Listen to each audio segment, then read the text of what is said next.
Hello students, today we will continue our chapter. Our today topic is border meaning of democracy कि democracy का large level पे border level पे क्या meaning रहेगा।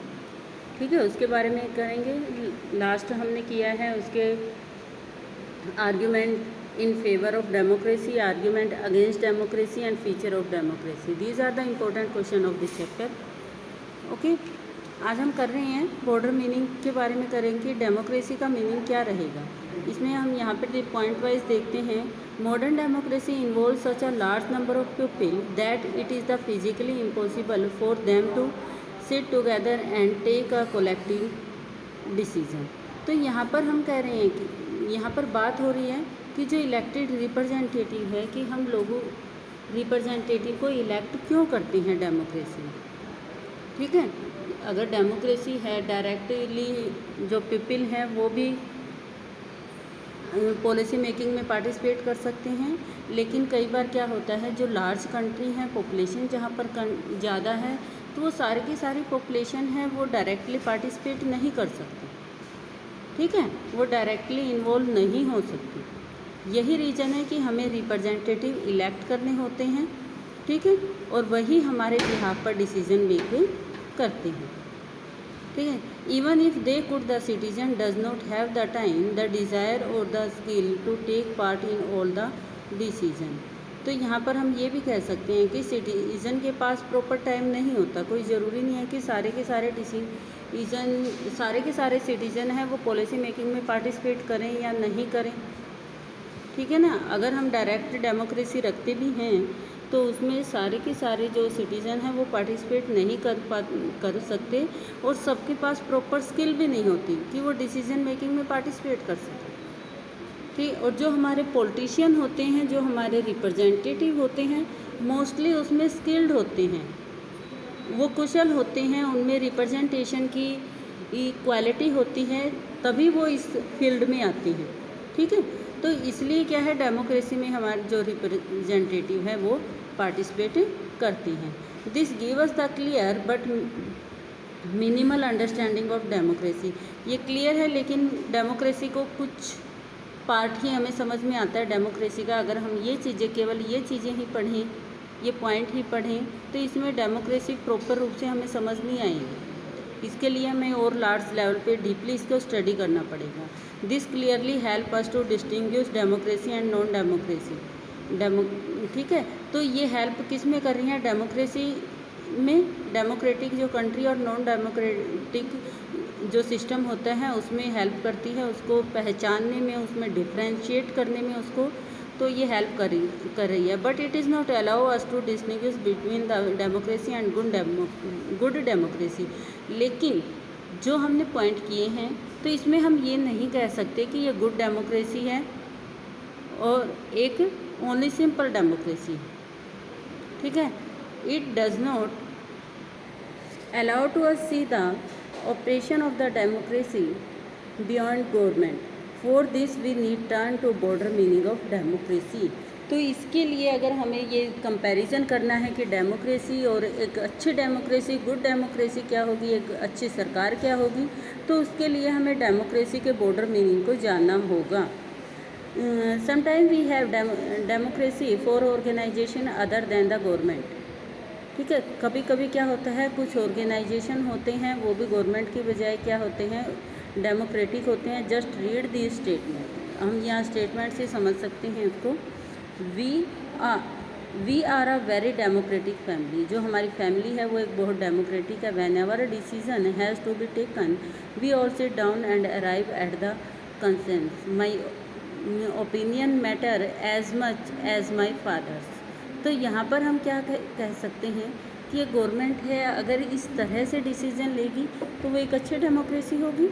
तो यहाँ पर सिर्फ जस्ट ओपिनियन है, स्टेटमेंट्स है ये।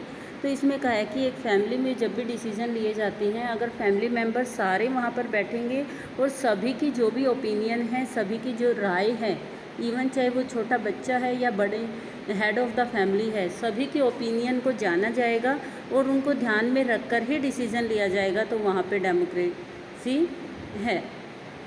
I don't like teachers who don't allow to speak and ask question in class. I would like to have teacher with democratic temperaments. तो यहाँ पर भी डेमोक्रेसी की बात हो रही है। यहाँ पर स्टेटमेंट दी गई है कि हम उन टीचरों को लाइक नहीं करते, पसंद नहीं करते जो बच्चों को क्या है क्वेश्चन पूछने के लिए अलाउ नहीं करते। ठीक है, जो बच्चों को अगर क्वेश्चन पुट करने के लिए बोलते हैं, उनसे उनकी ओपिनियन जानते हैं, पूछते हैं कि आपको चैप्टर समझ आया है या नहीं आए हैं, या आपकी इसमें के बारे में क्या राय है, तो it means there are democracy. ठीक है, कि जहाँ पर लोगों को अपनी बात कहने की अपॉर्चुनिटी मिले उसको ही हम डेमोक्रेसी कह सकते हैं, चाहे वो इवन क्लास में हो, फैमिली में हो या एंटायर कंट्री में हो। One leader and his family member decide everything in this party, how can they talk of democracy. अगर कोई एक लीडर या कोई भी फैमिली मेंबर, एक पर्सन है, सिंगल पर्सन है, वो सारी चीज़ें डिसाइड करें, पार्टी की हो या फैमिली के बारे में हो, तो हम कैसे कह सकते हैं कि वहाँ पर डेमोक्रेसी है। आई थिंक जो दोनों एग्जाम्पल हैं यहाँ पर डेमोक्रेसी अच्छे से है कि अगर सभी को मौका मिलता है क्वेश्चन आस्क करने का तो वहाँ पे डेमोक्रेसी है। यहाँ पर सभी के ओपिनियन को ध्यान में रखा जाता है, तो इट मीन्स यहाँ पर डेमोक्रेसी है। This way of using the word democracy go back to its basic sense of method of taking decision. A democratic decision involve consultation with the consent of all those who are affected by that decision. तो यहाँ पर क्या कहा है जी कि जो democracy है उसमें क्या रहेगा, सबके साथ कंसल्ट करके, सबसे एडवाइस लेके या सबकी ओपिनियन को जानने के बाद ही डिसीजन लिए जाएंगे। जहाँ पर इस तरह की प्रोसेस को एडॉप्ट किया जाता है, चाहे वो फैमिली है, स्कूल है, क्लास है या कंट्री है या कोई स्टेट है, तो वहाँ पे क्या है, डेमोक्रेसी है। Sometime we have use word democracy not it described any existing government but to set up an ideal standard that all democracies must aim to become. कई बार क्या होते हैं, हम डेमोक्रेसी वर्ड को यूज़ करते हैं, ठीक है, सॉरी डेमोक्रेसी को वर्ड को यूज़ नहीं करते गवर्नमेंट के बारे में डिस्क्राइब करने के लिए, लेकिन हमारे माइंड में वो ऑलरेडी सेट होता है कि किस तरह से कौन सी सरकार अच्छे से काम कर रही है। अगर कोई अच्छे से काम कर रही है, लोगों को प्रॉपर वहाँ पे पार्टिसिपेशन का मौका मिल रहा है, अपॉर्चुनिटी उनको मिल रही है, उनकी राइट की रिस्पेक्ट हो रही है, तो it means there are democracy. There are some ideals point of democracy. True democracy will become to this country only when no one goes hungry to bed. तो यहाँ पे क्या है कि कुछ पॉइंट बताए हैं कि एक अच्छी डेमोक्रेसी कैसे होगी। तो एक अच्छी डेमोक्रेसी वहीं पर है जहाँ पर कोई भी व्यक्ति भूखा ना सोए, ठीक है, यानी कि जो सरकार है वहाँ पर अच्छे से लोगों का ध्यान रखती है। In a democracy one citizen must be able to play equal role in decision making. For this you don't need just an equal right to vote. तो यहाँ पर क्या है कि लोगों को, एक अच्छी डेमोक्रेसी वही है जहाँ पर लोगों को प्रॉपर रूप से सभी राइट्स उनको मिले हैं, चाहे वो राइट टू वोट है, राइट टू इक्वालिटी है, राइट टू फ्रीडम है, एवरी वोट, ठीक है, जो जिसको हम फंडामेंटल राइट्स भी कह सकते हैं, कि जहाँ पर लोग फंडामेंटल राइट्स को एंजॉय कर रहे हैं, it means there are democracy. If we take these ideals seriously, then no country in the world is a democracy, yet an understanding of the democracy and ideal reminds us why we value democracy. It enables to judge an existing democracy and identify its weakness. तो इसके लिए हम केवल इन्हीं पॉइंटों को ध्यान में रखकर हम नहीं कहेंगे कि आइडियल डेमोक्रेसी है। तो आइडियल डेमोक्रेसी को बनाए रखने के लिए जो भी डेमोक्रेसी के अंदर वीकनेस है, हमें उनको दूर करना होगा। पहले हमें वीकनेस को जानना होगा, जब वीकनेस दूर हो जाएंगी तभी हम क्या है, एक अच्छी डेमोक्रेसी को इस्टेब्लिश कर सकते हैं। It help us to distinguish between a minimal democracy and a good democracy. और यही चीज़ें हैं, जब हम वीकनेस को जान लेंगे, जब हमें पता होगा कि डेमोक्रेसी के अंदर क्या कमियां हैं, जो अदर गवर्नमेंट है उसमें क्या अच्छी बातें हैं, तो इस तरह से हम दोनों को कंपैरिजन कर सकते हैं दोनों का। In this book we don't deal much with the expanded notion of the democracy. Our focus here is with some core institutional features of the democracy as a form of government. Next year you will read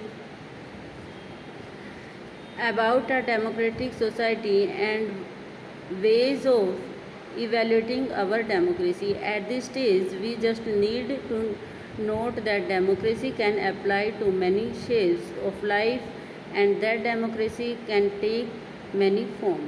तो यहाँ पर mainly यही है, इसके यहाँ पर यही बताया है मेनली कि जो अब चैप्टर में 9th क्लास में आप कर रहे हैं तो यहाँ पर सिर्फ डेमोक्रेसी के बारे में बताया है। जो 10th क्लास में आप करोगे उसमें अच्छे से आपको पता लग जाएगा कि किस तरह से डेमोक्रेसी को अप्लाई किया जाता है। कुछ एग्जांपल्स, कुछ स्टोरी उसमें हैं कि सोसाइटी में कहाँ पर डेमोक्रेसी है, कहाँ पर नहीं है। ठीक है,